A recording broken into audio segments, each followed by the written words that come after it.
মুন্সিগঞ্জ গজারিয়া ফেরি চলাচল বন্ধ থাকায় চরম ভোগান্তিতে পড়েছেন দুই পাড়ের মানুষ। বাধ্য হয়ে জীবনের ঝুঁকি নিয়ে ট্রলারে উত্তাল মেঘনা পাড়ি দিচ্ছেন তারা। এই মুহূর্তে মেঘনা ঘাটে আছেন রিপোর্টার নাসির উদ্দিন উজ্জ্বল। সরাসরি যাচ্ছি তার কাছে। 2022 সালের 9 নভেম্বর সর্বশেষ 3টি ফেরি দিয়ে এই গজারিয়া মুন্সিগঞ্জ যে মেঘনা নদীর পর ফেরি সার্ভিস সেটি চালু করা হয়। এরপর কিন্তু এই এলাকার মানুষ অনেক সুফল পাচ্ছিলেন, কিন্তু এই BIWTC নানা অজুহাতে কিন্তু ফেরি সার্ভিস বন্ধ করে দেয়। এবং আপনারা দেখছেন যে ঘাটে পন্টুন রয়েছে, সবই রয়েছে, এবং বর্ষায় কিন্তু পন্টুনের যে সংযোগ সড়ক সেটি কিন্তু তলিয়ে গিয়েছে এবং দুপারে কিন্তু একই অবস্থা, কিন্তু এখানে কিন্তু ফেরি নেই। এবং এই যে মুন্সিগঞ্জের সঙ্গে যে এই সড়ক পথের যোগাযোগ স্থাপন করেছে এই ফেরিটি, এই ফেরি সার্ভিস শুধু এই যে মুন্সিগঞ্জের গজারিয়া উপজেলার সঙ্গে জেলা সদরের যোগাযোগ স্থাপন সরাসরি করেনি, এই ঢাকা চট্টগ্রাম মহাসড়কের সঙ্গে কিন্তু ঢাকা মহাসড়ক তথা পদ্মা সেতুর সংযোগ স্থাপন করেছিল। এবং প্রধানমন্ত্রী শেখ হাসিনা কিন্তু এর আগে 2018 সালের 3 জুন আনুষ্ঠানিক এই ফেরি সার্ভিস উদ্বোধন করেন। এর কিছুদিন পরে কিন্তু এটি বন্ধ করে দেওয়া হয়। এর 4 বছর পর কিন্তু সবশেষ আবার 2022 সালে যে ফেরি সার্ভিসটি চালু হয়েছিল, তখন কিন্তু অনেক আশা সঞ্চার হয়েছিল। এই কারণে যে প্রথম উদ্বোধনের সময় দুই পারের যে রাস্তা সেটি কিন্তু যথাযথ ছিল না, সে কারণে যানবাহন পাওয়া যাচ্ছিল না বলে ফেরি কর্তৃপক্ষের অভিযোগ ছিল।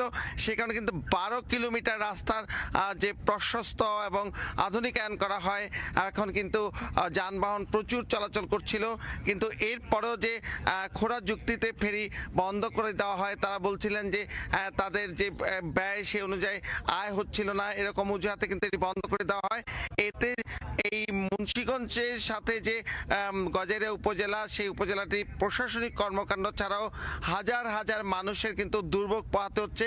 এবং এই ফেরিঘাটের একটু দূরেই কিন্তু খেয়াঘাট করা হয়েছে। সেই খেয়াঘাটে কিন্তু দিন রাত মানুষ এই উত্তাল মেঘনা পাড়ি দিয়ে কিন্তু তারা পারাপার হচ্ছে। এবং এই যে মাত্র 7 কিলোমিটার দূরত্বে এই জেলা সদর থেকে গজারিয়া দূরত্ব, কিন্তু সেখানে কিন্তু যদি তাদের সড়ক পথে আসতে হয়, সেটি কিন্তু শীতলক্ষা 3 সেতু ধরে মুন্সিগঞ্জ শহরে ঢুকতে তা কিন্তু প্রায় 50 কিলোমিটার পথ পাড়ি দিতে হয়। এই পরিস্থিতিতে কিন্তু এখানকার এই উপজেলাটির যে ব্যবসা বাণিজ্য, উৎপাদিত কৃষি পণ্য বাজারজাত থেকে শুরু করে এই শিক্ষা, এবং এখানকার অনেকে কিন্তু কলেজে যেতে হয় এবং সেখানে কিন্তু তাদের এই যে ঘুরে যাওয়া বা এই নদী পাড়ি দিয়ে যাওয়া, সেটি কিন্তু অনেক রকম চ্যালেঞ্জ হয়। এরই মধ্যে কয়েকটি দুর্ঘটনা কিন্তু ঘটেছে এই মেঘনা নদীতে। এসব নানা কিছু বিবেচনা কিন্তু এই অঞ্চলের মানুষের প্রাণের দাবি যে এই ফেরি সার্ভিসটিকে চালু করা।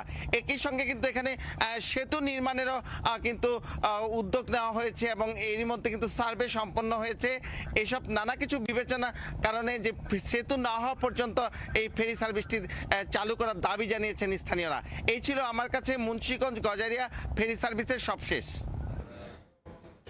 সরাসরি ছিলাম মুন্সিগঞ্জে।